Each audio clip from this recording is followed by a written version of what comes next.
Isaac আসিমোভের মহাকাব্যিক উপন্যাস foundation and earth Golan ট্র্যাভিসের এক অসাধারণ যাত্রার গল্প। গায়া গ্রহে ট্র্যাভিস অস্থিরভাবে পায়চারি করছে।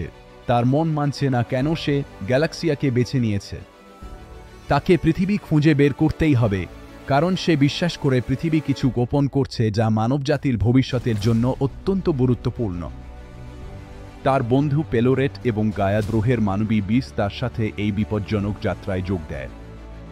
কম্পরেলনে ইতিহাসবিদ ড্যানিডা তাদের নিষিদ্ধ বিশ্ব বা স্পেসারদের গ্রহের কিছু কোঅর্ডিনেটস দেন, যদিও তিনি সতর্ক করেন যে কেউ সেখান থেকে জীবিত ফেরে না। সোলারিয়াতে তারা ব্যান্ডার নামে এক সোলারিয়ানের হাতে বন্দী হয়, যে তার মানসিক শক্তি দিয়ে তাদের হত্যা করতে চায়। ব্লিস তার নিজের মানসিক শক্তি ব্যবহার করে ব্যান্ডারকে পরাস্ত করে, কিন্তু এই প্রক্রিয়ায় সে তাকে মেরে ফেলে। পালানোর সময় তারা ফেলম নামে একটি সোলারিয়ান শিশুকে খুঁজে পায় এবং তাকে সাথে নিয়ে যায়। আলফা গ্রহে ফেলমের বাঁশির সুর সবাইকে মুগ্ধ করে, কিন্তু হিরোকো তাদের সতর্ক করে যে তাদের শরীরে ভাইরাস দেওয়া হয়েছে।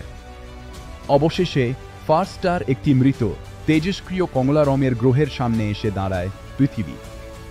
ট্র্যাভিস বুঝতে পারে আসল উত্তর পৃথিবীতে নেই, আছে এর উপগ্রহে চাঁদে।